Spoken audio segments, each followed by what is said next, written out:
Unë jam Charles Bronson. Unë jam Jill Island. Katastrofat qofshin natyrale, qofshin të shkaktuara nga sensi shkatërrimtar i njeriut, godasin me gjithë forcën e tyre shoqërinë tonë. Ato papritur zbulojnë dobësinë e jetës dhe nxjerrin në pa aspektin më të mirë dhe më të keq të personalitetit tonë. Katastrofat nuk kanë respekt për njerëzit apo vendet. Ato janë makthet tona të bëra realitet. Kemi nevojë për ndihmën e policisë për të evakuar këta njerëz. Do të humbasim këto njësitë nëse nuk i nxjerrim çiku. Na duhen disa njësi të lëvizshme. Na duhen kamion në Roskome, Shalom, Beler, Stradelo, kudo.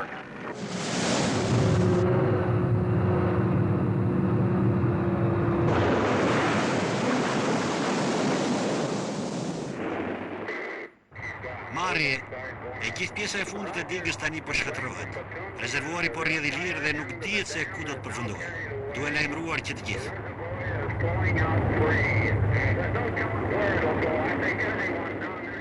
U thash njerëzve të largoheshin, të ecnin përmes korridorit drejt kopshit dhe jashtë ndërtesës.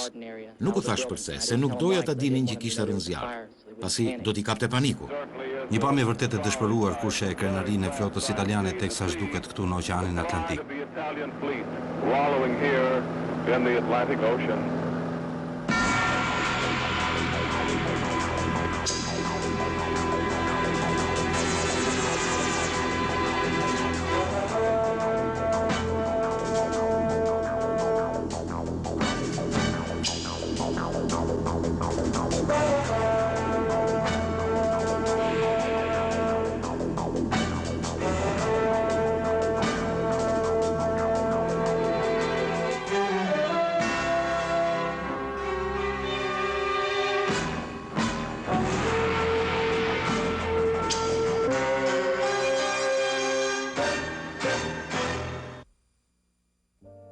Për disa besime të vjetra, prova e zjarrit është prova supreme e kurajës, cilën e kalojnë vetëm mëtrimat.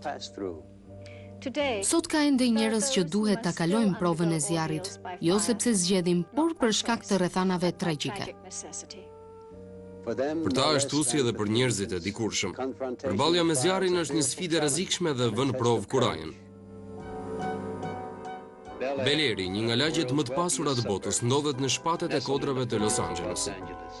Në nëntor të vitit 1961, këtu nuk kishte rënë shi për 9 muaj. Santa Ana apo Era e Djallit frynte nga shkretëtira me 90 km/h, edhe linte pas një thatësirë mbi kodrat e qytetit. Ishte ideale për rënien e zjarrit. Për patrullën e shtëpive dhe gjithë njësitë e tjera.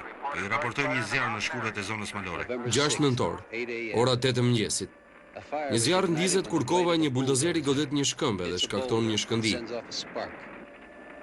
Zjarri po digjet në anën lindore drejt Beverly Glenit. Është krejtësisht jashtë kontrollit. Mund të ngjitet në majën e Mulhollandit. Do të më duhen 3 zjarfikës në Mulholland. Zjarfikëse 41, 45, 46 dhe 67 e janë me njërë në Mulholland. Të shtyra nga era, flakët konsumonin 5 hektar tokë në minutë. Shkurët e thata ndizeshin si karburant.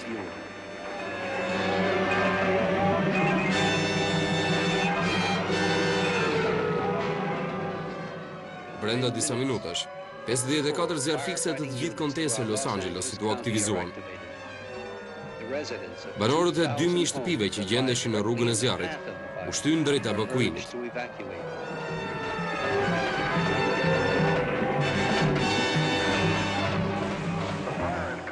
Zjarri po afrohet shtëpive të Belerit dhe ka mundësi të djegë edhe disa ndërtesa në Shalom. Na duhen disa njësi të lëvizshme këtu. Na duhen kamion në Roskome, Shalom, Beler, Stradelo, kudo. Po dërdojmë të gjithë njerëzit. Na duhet ndihma e policisë për të evakuar këta njerëz. Do të humbasim njerëz nëse nuk i nxjerrim jashtë zonës.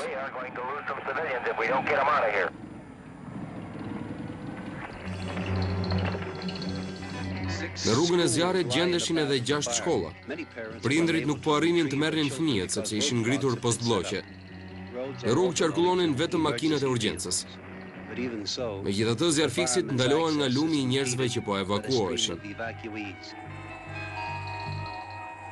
Këtu kemi Ted Henryn që vendosi të qëndronte për të shpëtuar shtëpinë. Përse nuk u largove kur u afrua zjarri pranë shtëpisë tënde? Nuk ika, sepse kur gruaja po largohej, i thash ne jetojmë në maj të Kodrës në Bel Air, dhe nuk dua të dëgjoj gjithë jetën duke më thënë se po të qëndroja, mund të kisha shpëtuar shtëpinë. I thash, ti ik ndërsa unë po qëndroj. Çfarë bëre për ta mbrojtur shtëpinë nga zjarri? Do doja të kisha bërë më shumë, po kur erdhi momenti për të bërë diçka, bëra gjën më të logjikshme. Mora një zorë me cilën u isnim kopshtin, unë gjita në çati dhe vendosa të lak tjegullat e çatisë.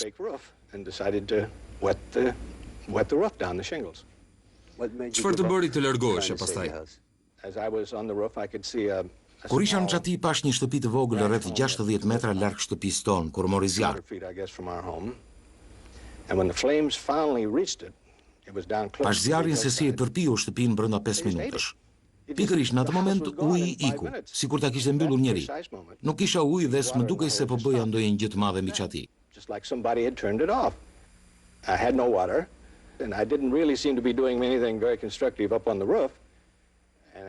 Në atë kohë pash një grua plak që jetonte një rrugë larg nesh.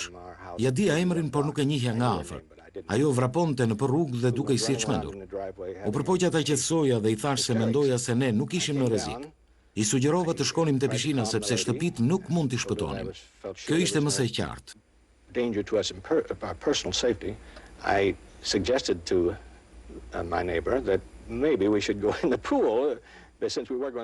Shkuam në anën e cekët të pishinës dhe u futëm në ujë deri në mes. Pastaj pam se si vazhduan ngjarjet. Waist high and observed the proceedings from then on. Well, it took about I suppose a full hour. Odesh një orë që shtëpia të digjej dhe ju mund të thoni përse nuk dole nga pishina dhe të largoheshe kur situata u bë rrezikshme.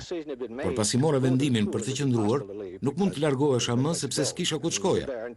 Qëndrova aty derisa u shua zjarri. Pash mbi Bel Air dhe para meje u shfaq një pamje që është e pamundur të harrosh. 450 shtëpi digjeshin me flakët deri në qiell. Pemë digjeshin sikur do të ndiznin qiellin dhe kishte tyme stuhi erë nxehtë. Ishte si një pamje e nxjerrë nga ferri i Dantes.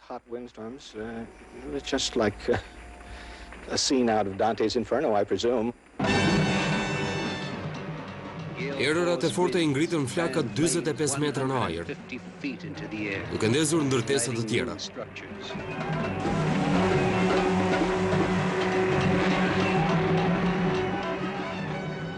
Temperatura shkoi disa mijëra gradë, edhe kjo shkaktoi stuhi zjarri. Shtëpitë shpërthyen nga nxehtësia e madhe.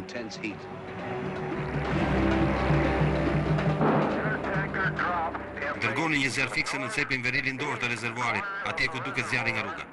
Nëse nuk e ndalim zjarrin atje, do të kalojë në Beverly Glen. Na duhet ndihmë nga ajri. Dërgojeni tani.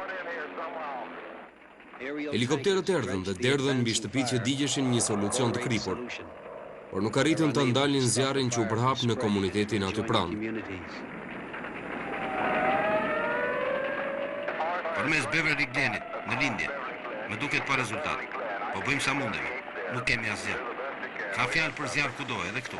Zjarri po përhapet në bulevardin Sepulveda Tagertail. Ky është numri 9 në majë të Kenter Canyonit. 3 shtëpi u dogjen. Mbaroi uji. Do të digjen 50 deri në 100 shtëpi nëse ndihmat nuk vijnë. Bëni ç'të mundeni. Nëse nuk vijnë kompanitë që të merren me shtëpitë, do të digjen shumë të tjera në Roscommon. A ka më zjarr fikse në Los Angelesin perëndimor apo në qendër? Po vijnë.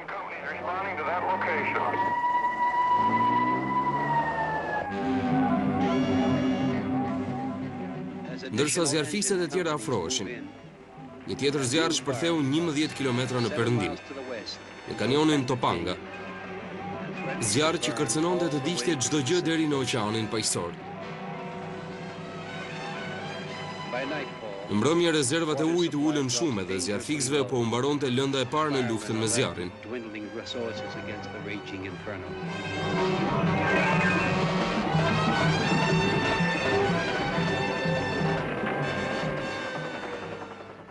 Në mëngjesin vjen edhe mundësia e parë e fikjes së zjarrit. Era e djallit të ra. 24 orë pasi filloi, zjarri në Bel Air nisi të fikej.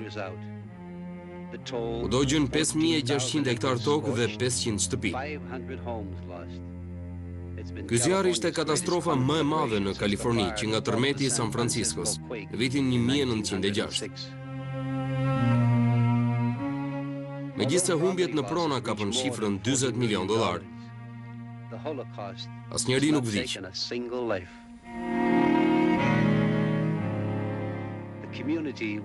Komuniteti u rindërtua dhe banorët e Belerit e kaluan provën e zjarrit.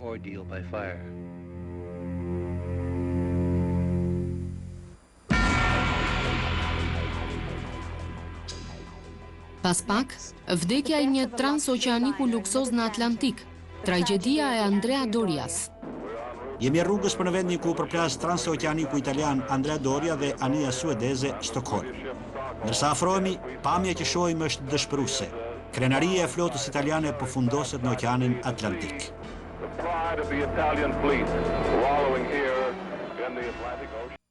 Gjëja më romantike në verë është një udhëtim në oqean. Ditë të gjata në diell, net festive të shkujdesura. Eleganca e një hoteli luksoz që lundron. Një ëndër e vërtet. Por një natë vere të vitit 1956, kjo ëndër u kthye në mak. 18 korrik 1956. Me një dolli nga kapiteni i saj, Piero Calami, anija italiane Andrea Doria niset nga Napoli drejt New Yorkut.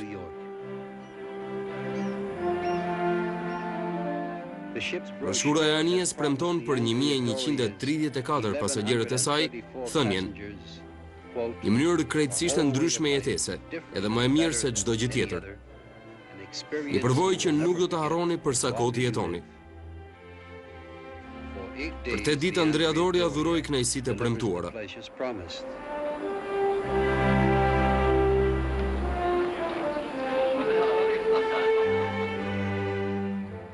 Më 25 korrik, anija është vetëm një ditë larg destinacionit.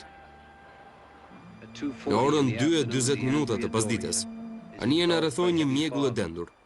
Kapiteni urdhëroi mbylljen e dyerve të kompartimenteve. Ai uli edhe shpejtësinë e anijes, por jo aq sa e kërkonin rregullat. Në orën 10:40, radari Andrea Dorias dalloi një objekt tjetër. Ishte një anije në lëvizje vetëm 24 km larg. Anija Stockholm ishte më e vogël dhe më e ngadalë se Andrea Doria, por bashkë i saj ishte shumë i fortë, i përgatitur për të duruar dëborën e fortë skandinave. Mjegulla rreth Andrea Dorias u bë edhe më e dendur.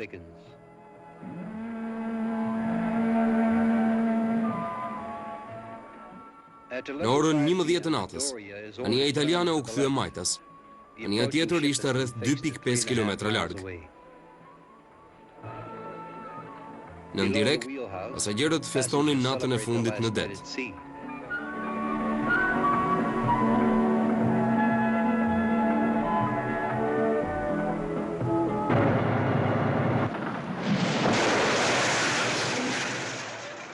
Roja bregdetare amerikane dhe të gjitha anijet e tjera aty pranë u lajmëruan për aksidentin e Andrea Dorias.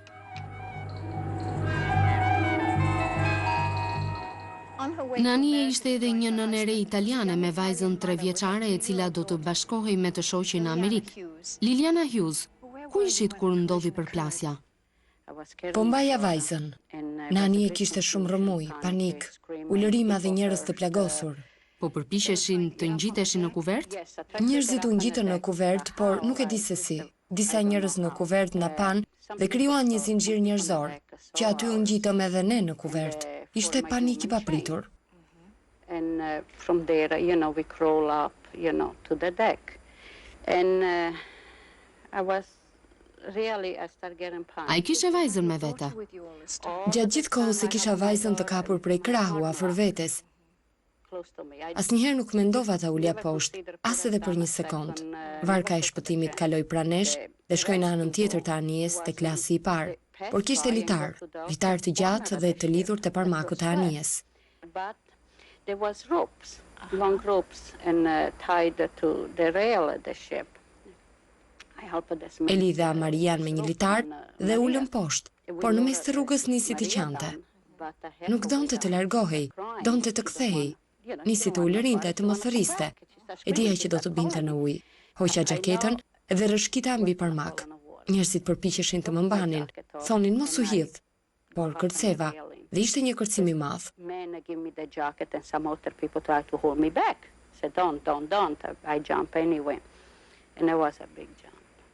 Mu duk si një përjetësi, rash në ujë dhe mendova se nuk do të dilja më.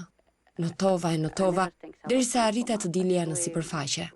Më në fund, arrita të prekja Marian dhe e vendosa mbi shpatulla. Ajo më rrëshqiste dhe nuk donte të mbahej fort.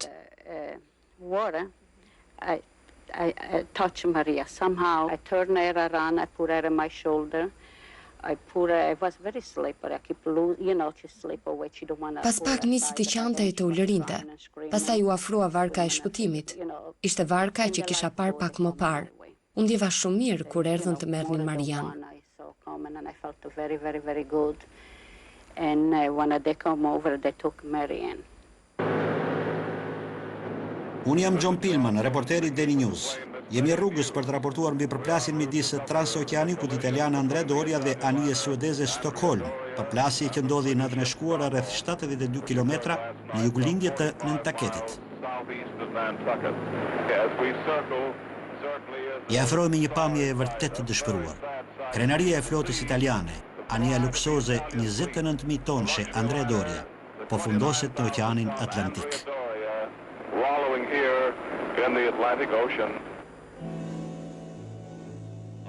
Megjithse 15 metra nga bashkja e anije Stockholmu shkatrua, anija ende lundronte.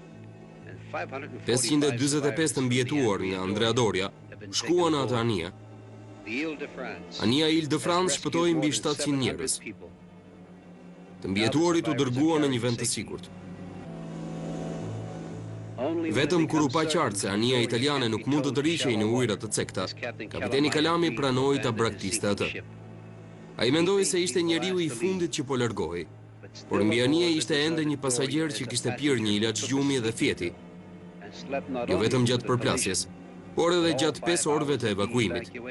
Ai ishte Robert Lee Hudson. Shortly after 5 in the morning, I woke. Then I could hear the water sloshing around my room. And I knew there was O zgjova rreth orës 5 dhe dëgjova ujin që përplasej në dhomën time. Aty u kuptova se kishte ndodhur diçka. Arria të shihja një dritë zbet nga generatori i urgjencës. Këtë e dija sepse isha detar vet. Dola në korridor dhe shkova të thras për ndihmë. Nuk më dëgjoi njeri dhe aty u kuptova sa e qetë ishte anija, si e vdekur. Shkon të flesh në anije kur 1500 njerëz qarkullojnë në kuvert edhe ngrihesh e sheh motorët të fikur dhe gjithë pasagjerët të larguar. Ishte vendi më i qetë në botë, si anije fantaz. The engine stopped and all those passengers gone. That is the quietest place on earth. It's like a ghost ship. Si zbrite nga anija? U përpoqja të zbrisja nga ana e ulët e anijes dhe shpresoja të gjeja dikë të më ndihmonte. Aty erdhi një dallgë e madhe që më përplasi dhe forca thithëse e anijes më mori poshtë. And the suction from the ship just sucked me right under.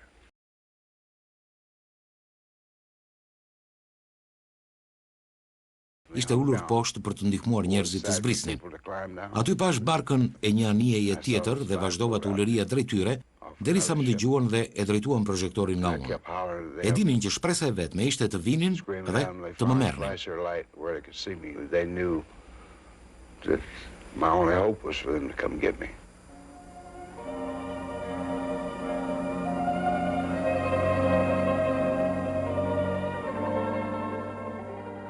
Nga kuverte e anijes Stockholm, stafi anijes italiane e pa teksa fundosej.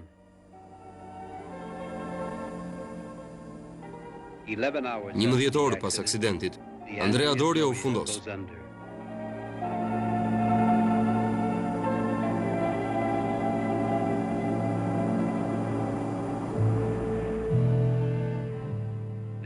Anija nuk arriti kurrë në New York.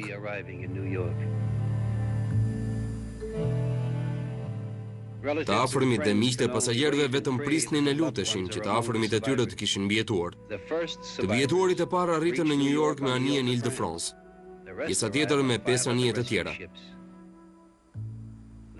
Anija e fundit që erdhi ishte Stockholmi. Mes njerëzve që prisnin me padurim në mol ishte edhe aktoria Ruth Roman. Pasagjere në Andrea Doria, ajo arriti të hipte në Ile-de-France, por u nda nga djali i saj i vogël gjatë rrëmujës. Ajo shpresonte që ai të ishte tek anija Stockholm.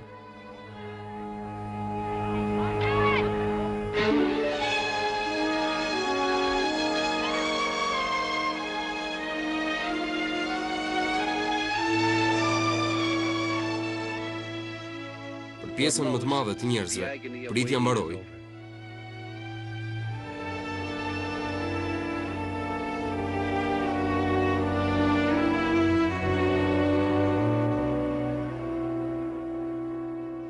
Dyzet e 6 pasagerë të anijes Andrea Doria dhe 5 marinarë të Stockholmit vdiqën. Familjet e tyre pritën më kot.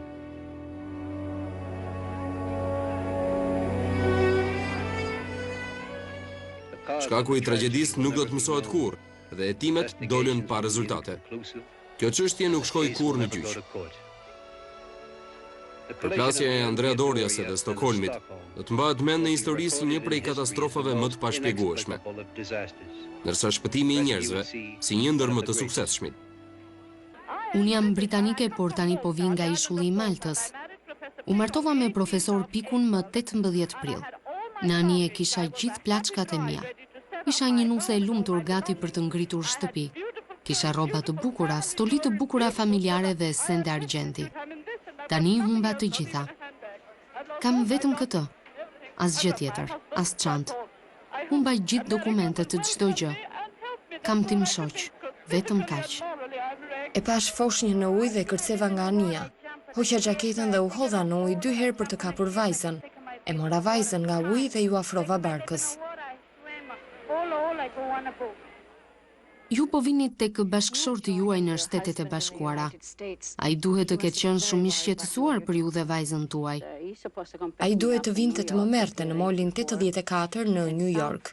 Një shok e zgjoi herët rreth orës 2 ose 3 të mëngjesit dhe i tha: "Ania po fundoset." Im shoq nuk e besoi. Kujtoi se ishte shaka dhe i tha: "Më lër të qetë, duhet të fles sepse do të zgjohem herët. Duhet të shkoj të marr gruan dhe fëmijën në mëngjes." Në mëngjes, ai ndezi radion ku çdo mëngjes për 20 minuta lexonin buletinin e lajmeve. Aty dëgjoi se ç'kishte ndodhur.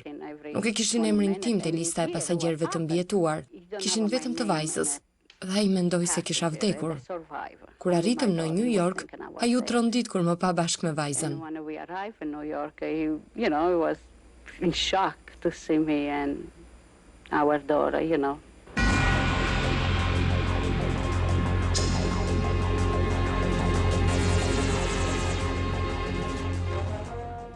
Pas pak do të shihni se ç'ndodh brenda një aeroplani të prishur. Numri 943, 1 minutë nga përplasja. 1 minutë.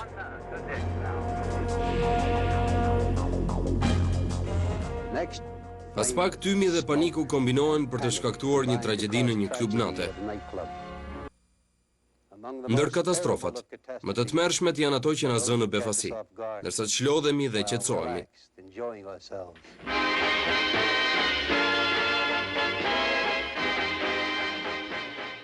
Superklubi i Beverly Hillsit është arena e gjithkombit.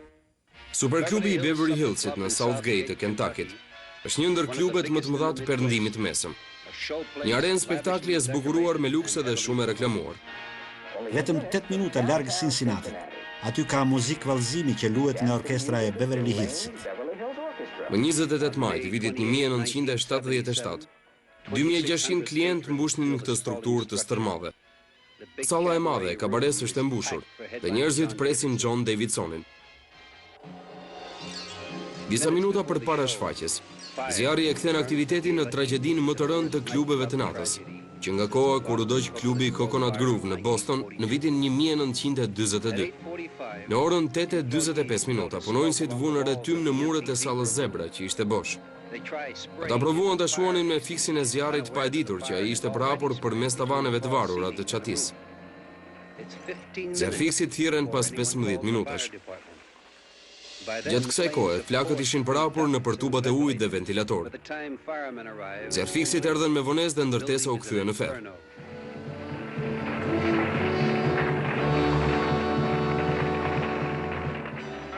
Vendi është i mbytur nga flakët. Zjarfikësit thonë se s'ka dyshim për këtë dhe nuk ka mënyrë për ta kontrolluar tani. Zjarri ka përfshirë gjithë ndërtesën. Nuk e qenë se ishim brenda, kur dha ky lajm, nuk e kishim idenë se sa serioz ishte zjarri dhe njerëzit po dilnin me ngadalë.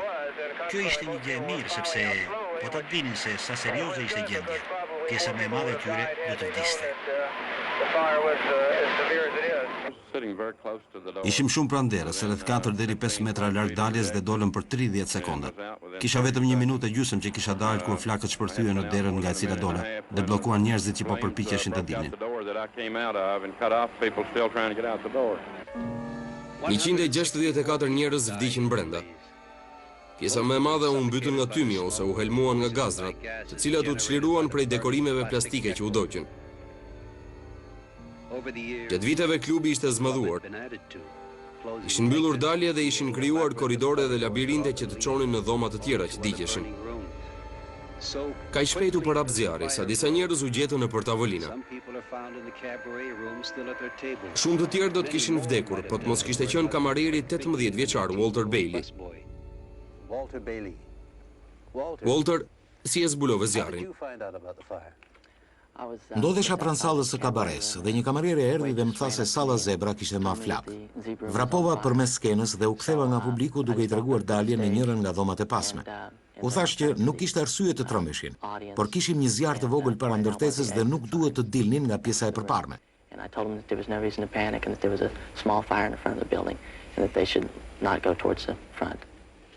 Si reaguan njerëzit pas deklarimit tuaj? Ndërsa po ikja nga skena, njerëzit ishin ende aty dhe më shihnin me mosbesim. Shumë njerëz menduan se ky numër ishte pjesë e numrave komik dhe pas pak do të kishte ndonjë batut. Shumë vdekje ndodhen si pasojë e panikut. Kur nisën të trembeshin njerëzit? Kur dola nga dhoma nisa të largohesha dhe një nga 3 dyert nga të cilat po dilnin njerëzit ishte e mbyllur. U përpoqja ta hapja por nuk munda.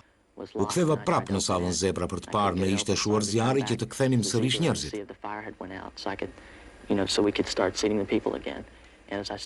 Shkova drejt sallës, por ndërsa isha në mes korridorit, një re e madhe tymi doli nga cepi dhe erdhi drejt meje me shumë shpejtësi. Ju drejtova daljes dhe u futa në radhë me të tjerët. Një burë e parë në tymi dhe ulëriu ka rënë zjarr, dilni të gjithë. Të gjithë nxituan drejt derës në panik.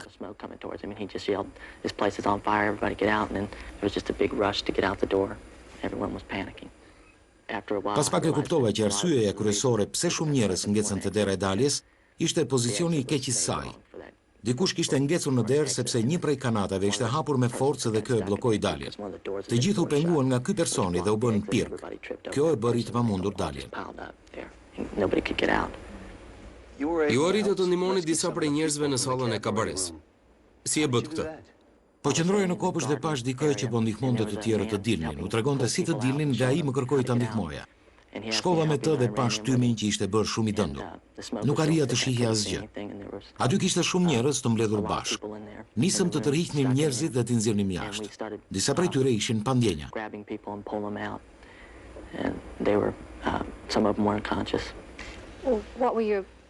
Si u ndjet personalisht që ishit pjesë e rëndësishme e kësaj tragjedie? Isha i shqetësuar, mos kisha gabuar. U shqetësova për vdekjet e njerëzve.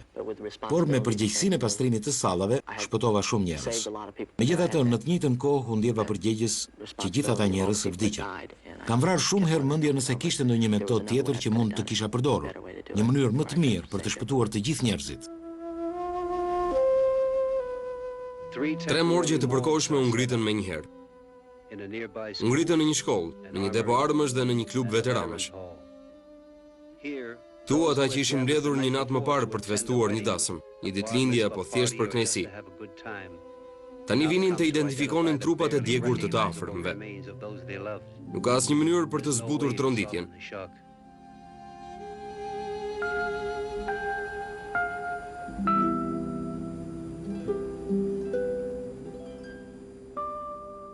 Që nga zjarri në Kentucky, kodet kundër zjarrit janë forcuar, por një zjarfikës paralajmëron. Klube të tilla, gati për të djegur, kanë në të gjithë Shtetet e Bashkuara. Ishte e pamundur që një kamera të regjistronte historinë të cilën do të ndiqni pas pak. Ndërsa përfundimet u fiksua në film saktësisht ashtu siç ndodhen, pjesën tjetër të ndodhive e kemi sjellë në jetë nëpërmjet rindërtimit të ngjarjeve. Dhe kështu arritëm të rikrijojmë atë që i ndodhi kapiten Augut dhe pasagjerëve të fluturimit 943. 15 tetor 1956. Fluturimi panamerikan 943 niset nga Honoluluja drejt San Franciscos. Në komandë është kapiteni Richard Aug.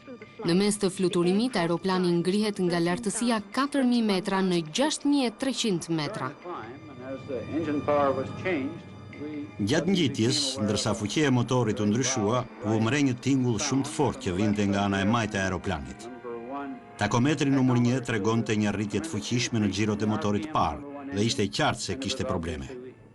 Gjëja e parë që më shkoi në mendje ishte prania e rojës bregdetare, jo shumë larg nesh. Ishim në mes të rrugës nga Honoluluja në San Francisco. Ai duhet të merrte një vendim të rëndësishëm. Çfarë vendimi morët, kapiten? Mendova të ulesha menjëherë në ujë sepse motori i prishur mund të çante aeroplanin dhe të shkaktonte dëme serioze. Pastaj vendosa të përpiqesha që të zbrisja në San Francisco.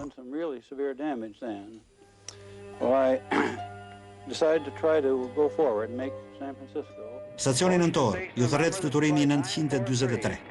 Stacioni nëntor, ju thërret fluturimi 943. Marje, stacioni nëntor, fluturimi 943. Vazhdoni. Kemi një problem me njërin prej motorëve. Mund të kemi nevojë për të ulur. Mund të na jepni dritë të vazhdueshme? Marje. Po. Me njërin motor të prishur, aeroplani mund të arrijë deri në San Francisco. Por nëse helika shkëputet, mund të çajë kabinën e aeroplanit. Ndërsa kapiteni mendohet ç'të bëjë, motori numër 4 shuhet.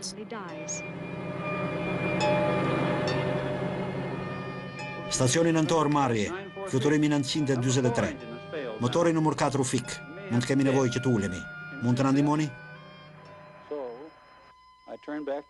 U ktheva nga anija. I thash kapitenit se po ktheheshim. Kishim një problem serioz dhe do të na duhej ndihma e tij për të ulur.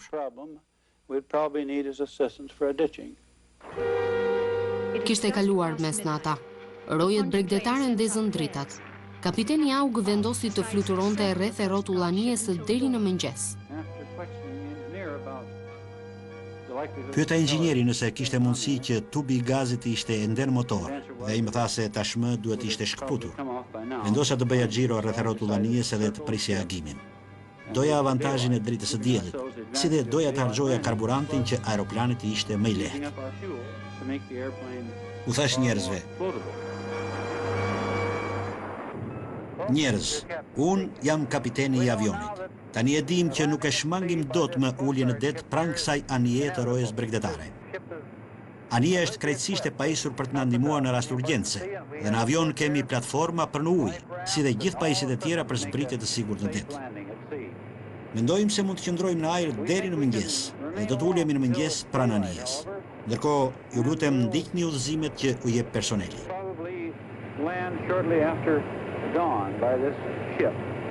In the meantime, please follow the instructions of your cabin personnel. Për 5 orë aeroplani fluturoi mbi anije. 2 motorët e tjerë funksiononin ende. Gjatë xhirove ndërsa prisja mëngjesin, shkova personalisht te pasagjerët, ashtu si dhe ndihmësi im dhe folëm kok më kok me ta, për t'i thënë se ç'do të bënim. U tham që ishim të përgatitur për këtë situatë. Nuk pati panik apo tentativa paniku nga askush. Roja bregdetare shtroi një rrip shkume mbi sipërfaqen e detit për të ndihmuar aeroplanin të orientohej.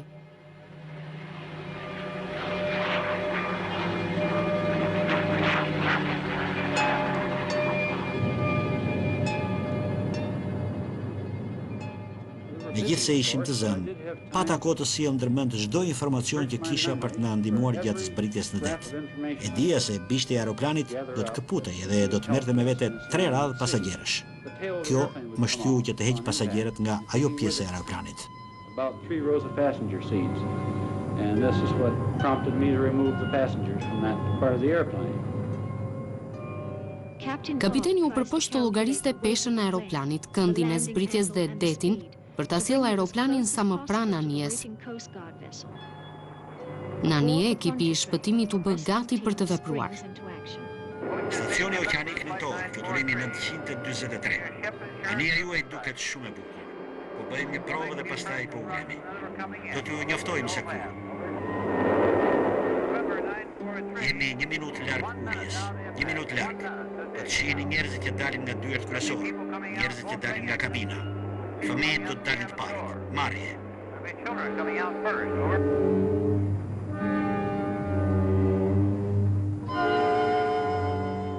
Nuk u krijua panik. Pasagjerët ndoqën udhëzimet një për një. Kapiteni e uli aeroplanin sipas planit.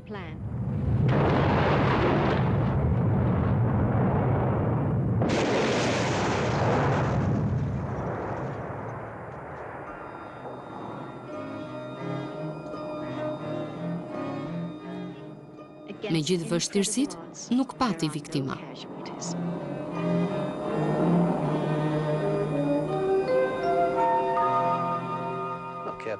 Kapiten, vështirësitë tuaja ishin të mëdha. Çfarë mendoni se ndihmoi në suksesin tuaj? Ndihmoi prania e një stafi shumë të mirë në aeroplan dhe aftësitë e mrekullueshme të marinarëve që ekzekutuan një operacion të tillë. Pati ndonjë moment kur menduat se do ta humbni të aeroplanin? Jo, e dija se çfarë do të ndodhte.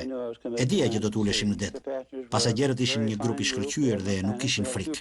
Patëm pak probleme në lidhje me pasagjerët që dyshonin se si do të mbronin të vegjëlit gjatë zbritjes. Bëm një manovrim të veçantë. I vendosëm pasagjerët në ndejset e përparme, pas kokës, dhe vendosëm jashtë para tyre që fëmijët të mos vriteshin. Të gjithë dolën nga aeroplani brenda 4 minutash. E jashtëzakonshme. Për mua ky ishte një veprim i shkëlqyer. Po. Nuk pati viktima, apo jo? Jo, një zonjë u lag. Ajo u përpoj të kërcente nga njëra varg në tjetrën dhe ra në oqean. Bordi civili i aeronautikës e vlerësoi kapitenin dhe stafin. Ata deklaruan: kontrolli efikas dhe i qetë i situatës shmangu një katastrofë të madhe ajrore.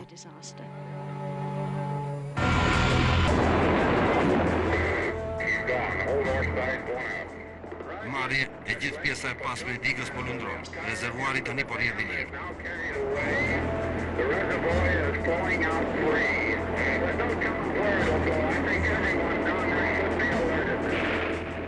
Pas pak, historia e një lagjeje të tërë që u përmbyt nga shpërthimi i një dige në mes të Los Angeles. Për 10.000 vjet, kastorët kanë ndryshuar natyrën duke ngritur diga për mbijetesë. Njeriu i ka vëzhguar aftësitë e jashtëzakonshme inxhinierike të kastorëve dhe i ka kopjuar për të ndërtuar disa struktura vërtet të jashtëzakonshme. Diga e kodrave Baldwin, e braktisur dhe mbuluar nga bari, është një kujtesë e fortë e katastrofës dhe gabimeve njerëzore. 1963, kodra Baldwin, një komunitet në Los Angeles. Aty banojnë 23.000 njerëz dhe aty pranë gjendet edhe një digë me dhe, e cila mban 1.5 miliard litra ujë.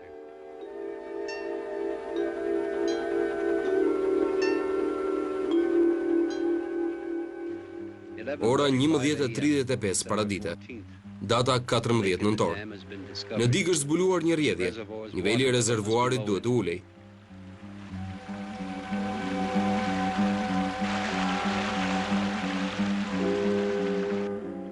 Pa e ditur rrezikun që i kërcënonte, banorët janë të preokupuar me përgatitjet e krishtlindjeve vetëm 11 ditë larg. Rrjedhja e rezervuarit nuk shkakton shumë shqetësime.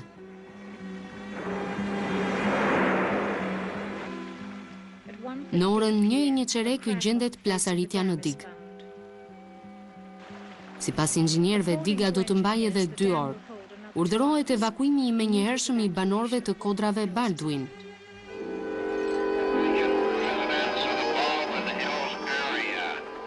Banorë të zonës së Baldwinit, diga mund të shpërthejë. I paralajmërojmë të largoheni menjëherë nga shtëpitë. Ka mundësi që diga të shpërthejë.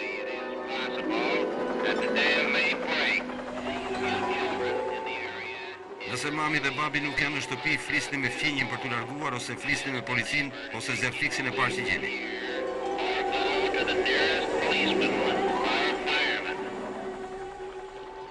Më pas u zbulua një qarje e brendshme.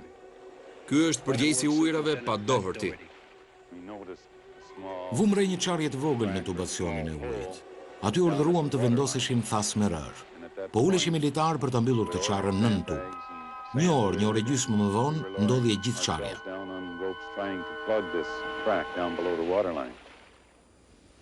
I think it was maybe an hour later, hour and a half later that the complete fracture occurred. Ora 3:38 minuta. Diga u qa dhe 1.5 miliard litra ujë shpërthye në kodrat Baldwin.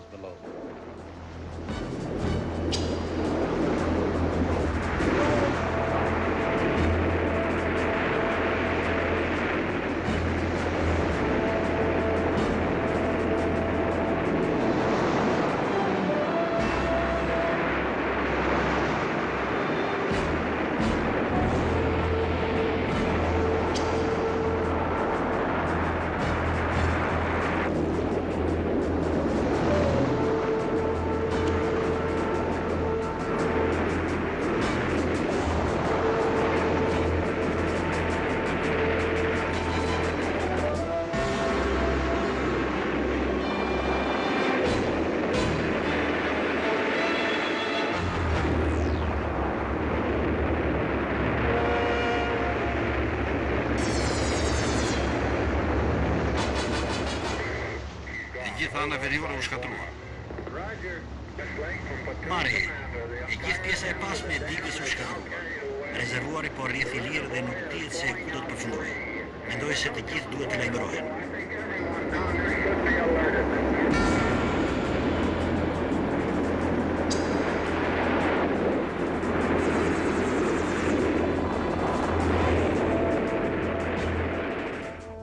Shtëpit buzëkodrës u goditën të parat nga ujë. Bruce Torni, banor I lagjes, kujton.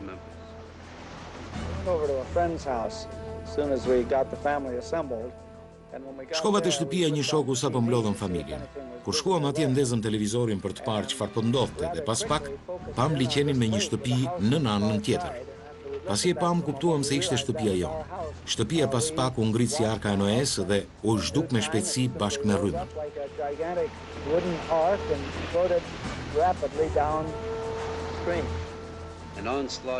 Masa e ujit me thellësi 3 metra lëviste në përkodra me 40 km/h. Ajo kërkoi të birin pa I ditur që ai kishte shpëtuar. Alisa Antilli ishte bllokuar në shtëpinë e saj. Qëndrova në derë dhe pa ujin që rrithte jashtë. Telefoni binte dhe njerëzit më thonin, dil nga shtëpia, eja në shtëpinë tonë, do t'jeshe sigurt. Qëndrova aty dhe pash gjithë ujin e pistë të mbushur me rër që futej në ndyer.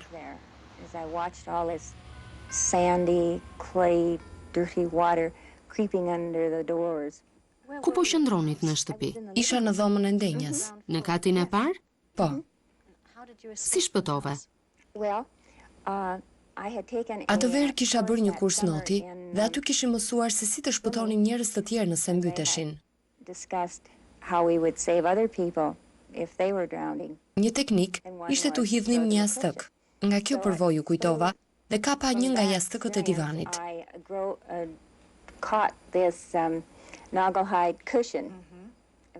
Pasi e mora, u I vazhdonte të ngrihej dhe një nga gjërat e fundit që mbaj mend ishte se pash frigoriferin të kalonte në përderën e kuzhinës, në përdhomën e ngrënies, e të dilte nga dritarja, si të ishte një kuti shkrepseje. O Zot! Vazhdoja të qëndroja pranë divanit. Unë jam tipi pavarur dhe ndërsa mbaja jastëkun dhe uji më kishte rrethuar mendova. O Zot, nuk jam ende gati për të vdekur. Nuk jam ende gati. Gjëja e fundit që mbaj mend ishte se ndodhesha në shtëpi me jastëk në dorë dhe uji më kishte rrethuar. Koka më rrotullohej dhe godiste tavanin. A I humbe ndjenjat kur godite tavanin? Po. Kur u zgjova, Isha rreth 2 rrugica larg shtëpisë, kisha shkuar deri në fund të rrugës dhe aty kisha marrë një kthes. Pastaj 3 rrugë më poshtë, kisha ngecur në një pemë. Aty e kuptova që isha e sigurt, isha gjallë. My name is Bud Nelson. I was a fire department pilot at the time that the Baldwin. Unë quhem Bud Nelson. Isha pilot i zjarfikseve në kohën kur shpërtheu digët. Po kalonim aty për të shpëtuar njerëz ku të mundnim. Kur i ngrinim njerëzit dhe i fusim në helikopter, pjesa më e madhe ishin gjysmë të ngrirë nga ujë i ftohtë. Por edhe në tragjedi të tilla ka situata komike. Një njeri ndodhej në majtë të shtëpisë dhe gjithë shtëpia ishte rrethuar nga 2 metra ujë. Ajo po tundej. The whole apartment house was surrounded by probably 6 or 7 feet of water rushing by. The whole apartment house was shaking and shuddering. Here's this fella sitting up on the crown of the roof. Ky njeri ndodhej në majtë të çatisë, ishte ulur në një karrige dhe po pinte me gotë të madhe. Ishte ulur aty dhe ndiqte ngjarjet i pashqetësuar. Nuk e kuptonte që ishte në rrezik. Ishte në rrezik të madh.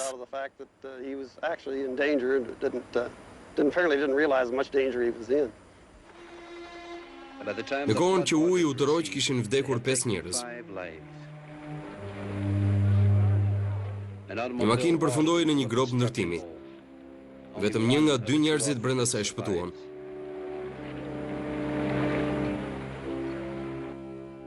Mijëra njerëz mbetën të pastre.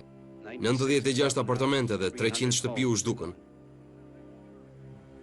Ekspertët thanë se shkaku i katastrofës ishte fakti se diga ishte ndërtuar pranë një fushe naftëmbajtëse. 650 puse nafte dhe gazi e kishin lëkundur tokën dhe dobësuar digën. Vetëm të mbijetuarit mund ta vlerësojnë si duhet humbjen. Hal Koski.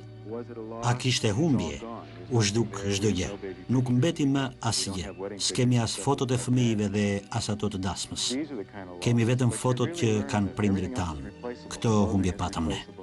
Por mësuam se çdo gjë tjetër zëvendësohet. Pak gjëra kanë në jetë që nuk zëvendësohen. Në momente si ky që kaluam ne, vlerësojmë miqësinë dhe e kuptojmë se ajo është shumë e rëndësishme. Mendoj se ndryshuam disa prej vlerave tona në një mënyrë shumë specifike. Mendoj se nuk u shqetësuam shumë për gjërat që më parë kishin rëndësi për ne. Pam se vlerësonin përvojën tonë njerëzore më shumë se sendet. Dhe kjo gjë nuk ka ndryshuar që nga përmbytja e cila me tronditjen që na dha, na solli ndërmend këto vlera.